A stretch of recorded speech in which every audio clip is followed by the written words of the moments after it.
Assalamualaikum pemirsa, kembali lagi bersama kami di Bibib TV, terpenting mengabarkan.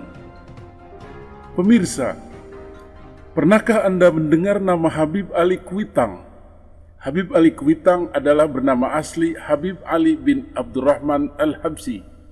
Ia lahir pada tanggal 20 April 1870 dan wafat pada tanggal 13 Oktober 1968.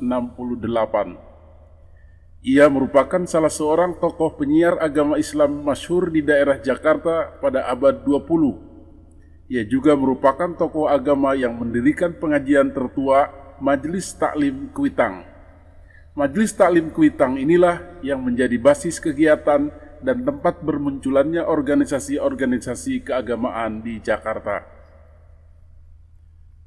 Ayahnya bernama Abdurrahman bin Abdullah Al-Habsyi dan ibunya bernama Salma. Ayahnya merupakan dai keturunan Arab Yaman. Ia belajar agama semenjak kecil.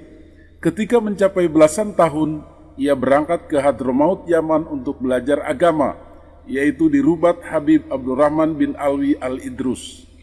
Ia belajar pada Sahibul Maulud Habib Ali bin Muhammad Al-Habsyi, Habib Hasan bin Ahmad Al-Idrus, Habib Zain bin Alwi Ba'abud, Habib Ahmad bin Hasan Al-Attas, dan Syekh Hasan bin Awad.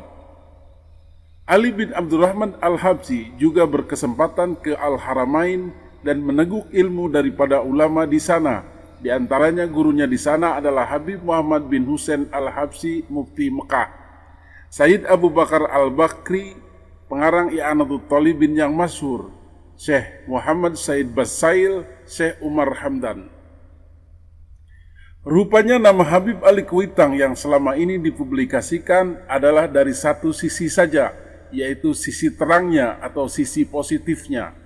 Bahkan di luar narasi alamiah atau apa adanya, ada pula narasi yang dibesar-besarkan atau dimanipulasi, yaitu terkait dengan penetapan kemerdekaan Republik Indonesia, yaitu tanggal 17 Agustus 1945 yang merupakan hasil istikharah dan penetapan dari Habib Ali Kuitang adalah sebuah kebohongan. Salah satu fakta yang ditutupi oleh keluarga besar Habib Ba'alawi tentang Habib Ali Kuitang dan seluruh Habib-Habib yang ada di Indonesia adalah afiliasi politik mereka. Hal ini diungkapkan oleh ahli sejarah Islam Dr. Andas Husnu Mufid MPD. Afiliasi politik mereka sebenarnya adalah pro-Belanda. Ini berkenaan dengan sejarah.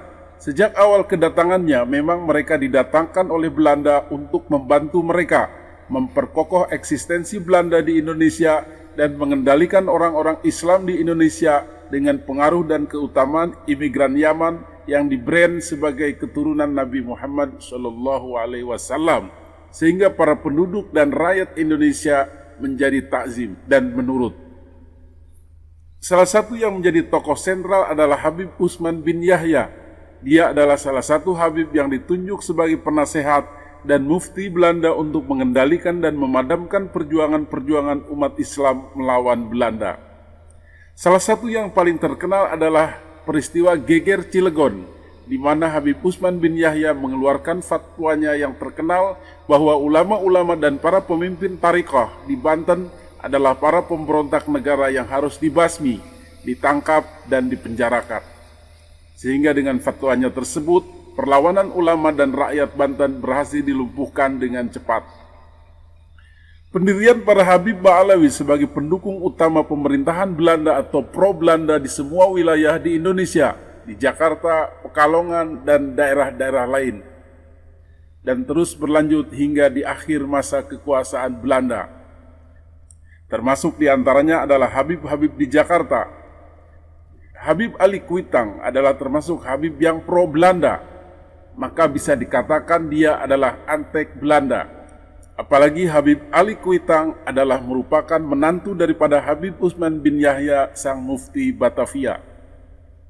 Dia termasuk penerus sang mertua untuk terus mendukung pemerintahan Belanda agar tetap berjaya di Indonesia. Namun sayangnya, kedatangan Jepang dan menghancurkan Belanda sekaligus juga menghancurkan kejayaan para Habaib Ba'alawi di Indonesia. Mereka kemudian berusaha menyelamatkan diri untuk bergabung dengan pejuang-pejuang dan rakyat Indonesia, namun tidak begitu saja dipercayai.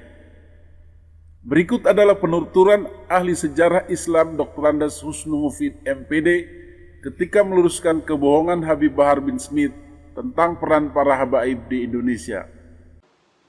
Dengan ingin bahwa posisi antara Kiai dan Habib pada waktu itu sangat berseberangan sekali.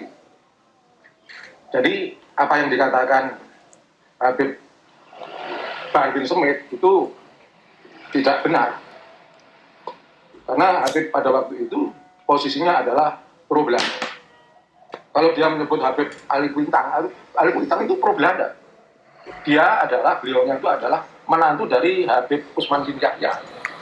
Jadi Habib yang ada di Jakarta itu pro Belanda. Di Pekalongan pun begitu. Di Bondowoso, di Sumeneb, di Banyuwangi, di Surabaya, di Malang, dan tempat itu pro Belanda karena posisi Habib pada waktu itu memang pegawai dari Belanda. Sementara sebagian besar para kiai itu tidak mau bekerja sebagai penghulu Belanda. Bahkan yang tidak mau ditahan.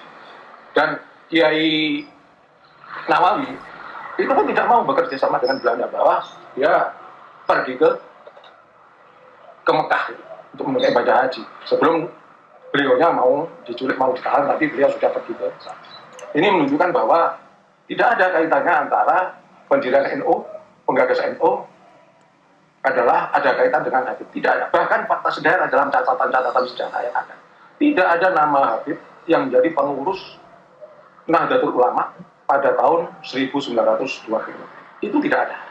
Begitu juga penggagas-penggagas dari, misalnya ada yang menyatakan bahwa Habib dari Bangil, Bondowoso, Jakarta merupakan penggagas. Nggak ada sebenarnya. Nggak ada. Itu adalah klaim semata, adalah bom besar dan berbahaya. Lagi pula Habib Bahar bin Smith ini bukan seorang ahli sejarah, bukan seorang sarjana sejarah, dan tidak punya kapasitas untuk menyampaikan kebenaran sejarah. Tidak bisa dan tidak layak. Demikian Bibip TV mengabarkan.